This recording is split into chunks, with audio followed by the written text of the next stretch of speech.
As the leaves turn golden brown and the air begins to crisp, a familiar excitement builds. Halloween, of course, that beloved night of fright and delight. It approaches every single year, and every single year that goes by, I appreciate it more. But have you ever wondered about the rich tapestry of history behind the holiday and its cast of spooky characters? Join us on a journey through time as we unravel the origins of Halloween's spookiest and cutest characters. Hands down, the most iconic and enduring symbol of Halloween has to be the ghost. Hello, Mr. Octopus. My name is Casper and... A ghost! That spectral embodiment of the human soul itself, lingering between worlds. But the concept of ghost far predates our modern holiday, reaching back to the very dawn of human consciousness. Ancient civilizations across the globe held beliefs in spirits of the dead. In Mesopotamia, ghosts were thought to be created at the time of death, taking on the personality and the memories of the deceased. In ancient Greece and Rome, ghosts played a significant role in mythology and daily life. The Greeks called them shades and believed they dwelt in the underworld, occasionally appearing to the living. The Celtics, who created Halloween as we know it, or the holidays that eventually went on to create Halloween itself, also believed that these ghosts, spirits, or shades occasionally appeared to the living. In fact, they thought the day right before Halloween was the most effective day at this. This is when they felt that the spirits entered our world, and in order to scare off those spirits, the Celtic people would wear animal masks and skins to scare the spirits back to the afterlife. Now, I mean no disrespect to any religion here, but I think conceptually that is really funny to think about. Because imagine if you're the spirit in that situation. This might be your first time entering the human realm ever, right? Or the first time in thousands of years. And the first thing that you see is a bunch of humans wearing the heads of other dead animals. I would run back to the spirit world and instantly say, hey guys, I just saw the humans. They are some messed up people, okay? They think we're sick down here. What they're doing up there is sickening. What we need to do is go haunt these people, okay? Because they're wearing dead animal skins on their face. I saw it. As Christianity spread across Europe, ghost beliefs persisted, often blending with the Christian concepts of purgatory and divine judgment. Medieval ghost stories often featured souls returning from purgatory seeking prayers or resolution for unfinished business. It was during this time period that many of our familiar ghost tropes emerged. The rattling of chains, the ethereal glow, the ability to walk through walls. These elements combined with older traditions to create the classic image of the ghosts that we know today. In the Victorian era, interest in ghosts and spiritualism surged and really saw a giant boom. Seances became popular and ghost stories reached new heights of literary sophistication never really seen before. Authors like Charles Dickens and M.R. James were two great examples of this at the time. Which brings us to the modern Halloween ghost, often depicted as a simple white sheet with eye holes. This image, likely derived from the medieval illustration of souls as shrouded figures, has become a playful shorthand for the complex and ancient concept of the returning dead. And I think there's something very human and wholesome about the concept of the ghost as we know it today in Halloween. Because yes, it's supposed to be scary in a way, but at the same time, we've also made the concept of death cute in a way. We've taken a concept that's supposed to be extremely scary and boiled it down into something that's not. I think even in a deeper way, a ghost as a character represents a lot of the fleetingness of the human spirit itself, still with the desire to hold on firmly to the physical realm. Today, whether seen as a fun costume or a serious paranormal phenomenon, ghosts remain central to the spirit of Halloween. Blood-drinking creatures of the night have haunted human imagination for millennia, but it was the 19th century that gave us the vampires as we know it today. Ancient cultures around the world have had legends of beings that fed on human life force. In ancient Mesopotamia, there was a spirit that drained the life force of the living. Chinese folklore spoke of a reanimated corpse that absorbed qi or life energy, but it was the Eastern Europeans, particularly among Slavic people, that the modern vampire legend truly took shape.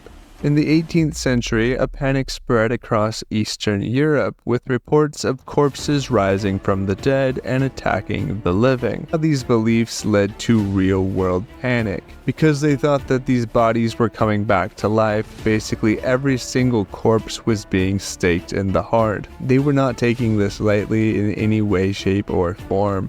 You fell asleep underneath a tree for too long, you might find someone poking you with a tree branch a few hours later. But of course, they weren't only using the toothpick method, they were also decapitating people or burning the bodies to prevent them from coming back to life. Because again, they really thought these bodies were reanimating and rising from the dead. Now, modern day listeners might hear this and say, well, isn't that zombies? Well, no, because they didn't know what a zombie was. That term was not around. Okay, the cinematic masterpiece that is Zombieland was not around.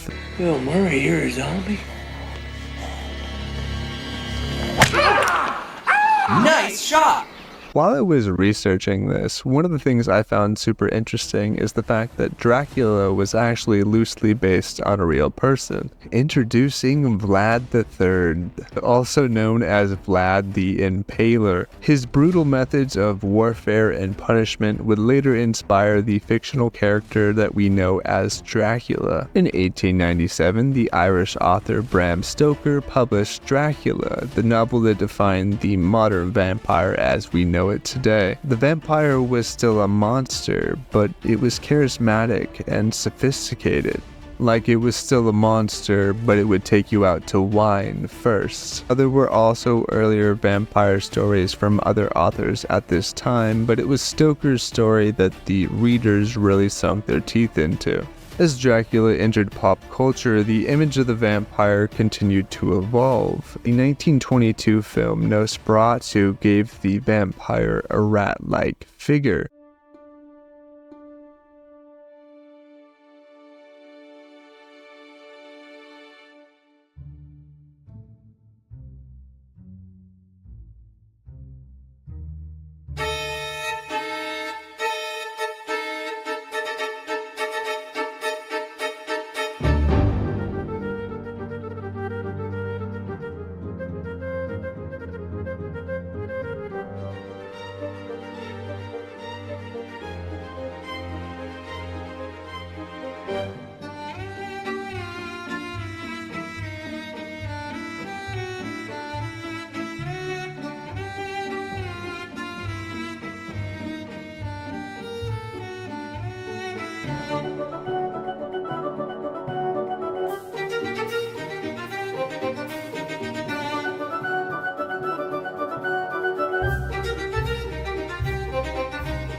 And yes, this is the same vampire that you saw in SpongeBob. In 1931, Bela Lugosi's portrayal of Dracula brought back the fancy pants image we know and love today. It was at this point that the idea of Dracula being a suave, cape-wearing gentleman was cemented into people's minds. Throughout the 20th and into the 21st century, vampires have continued to evolve, from the tragic anti-heroes of Anne Rice's novels to the sparkling teens of Twilight. Vampires have shown a remarkable ability to adapt and change to the cultural fears and desires of the moment. Yet despite these changes, core elements remain. The need for blood, the powers and weaknesses, the sense of the outsider. These elements combine modern vampires to their ancient ancestors, the life-draining spirits that haunted our earliest nightmares. Now, as I'm sure you know, black cats got their association with Halloween due to their association with witches. But what you might be surprised to find out is that today they still have a bias against them. In fact, people are still so afraid of black cats that they are the most common color of cat at a shelter. Even when they are kittens, it's very hard for black cats to get adopted. It's giving racism. Another thing that's super interesting about black cats is that they specifically are resistant to feline AIDS. And that's not like some weird AIDS joke. I don't really have any AIDS jokes.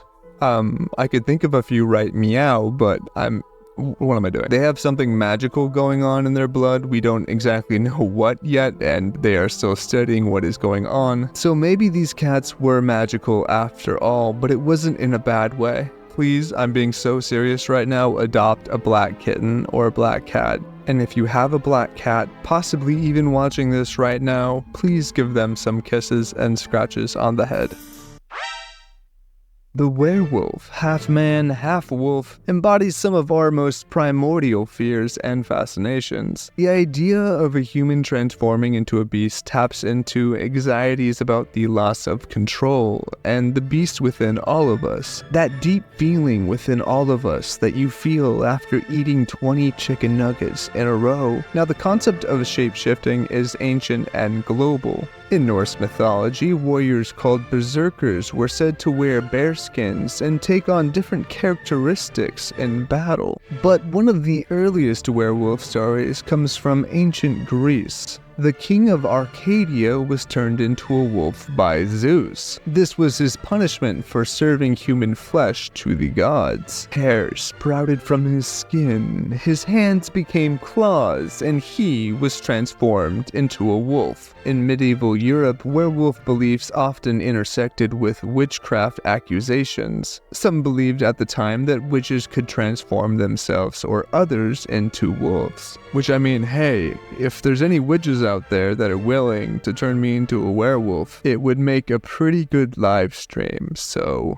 hit me up in the DMs, okay? This period saw numerous werewolf trials, particularly in France. The most famous was perhaps of Peter Stump, the werewolf of Bedburg, executed in 1589 for a series of murders and cannibal acts he allegedly committed in wolf form, which honestly is just such a wild accusation. Imagine one day you're just minding your business at home, a bunch of guards break down your door, they take you to jail, you're in court, and you finally figure out what it's for, and they're like, this man turned into a wolf and killed my entire family. And you're just sitting there and they're like, excuse me, could you repeat that? I turned into a wolf? Like, how does one even begin to defend that? Like, no, sir, I was not a wolf. I was a fox. A chubby fox, but I was a cute fox at that. The idea of the werewolf as a cursed individual transforming involuntarily under the full moon began to take shape in the 19th century. This tragic figure, unable to control their transformations, added a new layer of the pathos to the werewolf myth. The 1941 film The Wolfman, starring Lon Chaney Jr., codified many aspects of the modern-day werewolf. The full moon trigger, the silver bullet as a weapon, the spread through bites, all these became standard elements of the werewolf lore after. In recent decades, werewolves have been portrayed more as a character that you're supposed to feel bad for. They struggle with the dual nature inside of them, the feeling of having a dark beast within looming that could take over at any time. And oftentimes the character has to learn how to overcome these dark impulses. Series like Teen Wolf or Twilight have great examples of this. Yet the classic image of the werewolf, the cursed human transforming underneath the moon, remains the Halloween staple. It reminds us of the thin line between civilization and savagery, and the wildness that may lurk within all of us. Among Halloween's monsters, zombies are unique. Unlike vampires or werewolves, the concept of zombies as we know it today is relatively recent, with historic roots in the Caribbean. The word zombie is derived from Western African languages. In Haitian voodoo traditions, a zombie is a dead body reanimated through mystical means, usually by their version of a sorcerer. Now, it's important to note that these early zombies were not the flesh-eating ghouls of modern pop culture. They were more mindless slaves robbed of their free will and forced to work on plantations. The idea of zombies entered Western pop culture largely through sensationalized accounts of Haitian folklore, like William Seabrook's 1929 book, The Magic Island. Early films like White Zombie in 1932 portrayed zombies as mindless slaves, in line with the Haitian concept. But it was George Romero's film in 1968, The Night of the Living Dead, that revolutionized the zombie concept. You see, these zombies were reanimated corpses driven by the insatiable hunger for human flesh. Interestingly, Romero never used the word zombie in the film. He called them ghouls, or just those things. But the public immediately recognized them as a new type of zombie, and the flesh-eating zombie was born. Now, this template of a zombie has become very popular these days, from giant video games to movies to some of the biggest TV shows that we've had in recent years. Basically, if you could think of it, there's been a zombie version of it. And in that recent media transformation, we've seen zombies go from just very slow creatures to now like superhuman zombies, which, if you want my personal opinion, is kind of scary but makes zero sense.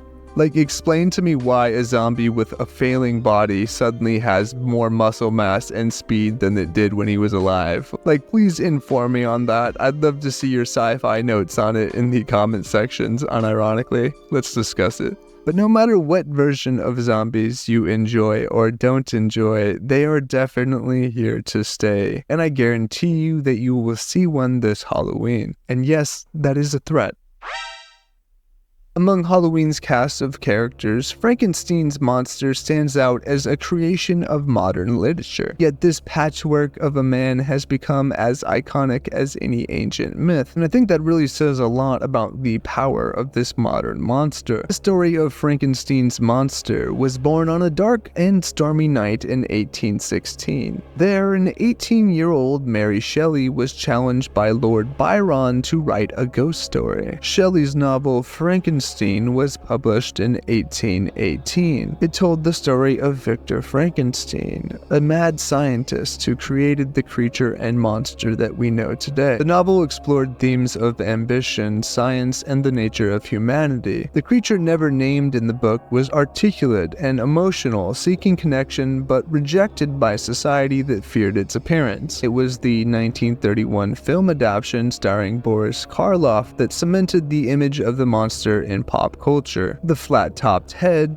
the neck bolts, and the stilted walk all came from this portrayal. This film's version of the monster was mute and childlike, which was very different from Shelley's eloquent creation, yet it struck a chord with audiences, making Frankenstein's monster a horror icon. Over the years, the monster and story has been created many times over, in both comical and serious ways, but each version grapples with questions of scientific ethics, the nature of humanity, and the consequences of rejection and isolation. Now, one of my favorite adaptations of the Frankenstein story has to be the comedy Young Frankenstein, and if you've never seen it before, I really do highly suggest that you check it out.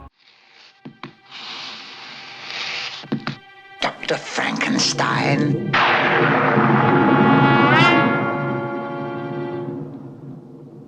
Frankenstein. I also think it's very sad and ironic that a lot of people mistake who the monster in the Frankenstein story is. It's not the character with green skin, it's the scientist who made him. In fact, people mistake this so much that they think the green character is named Frankenstein. That's not his name. He didn't even have a name. His creator didn't think he was worthy of a name.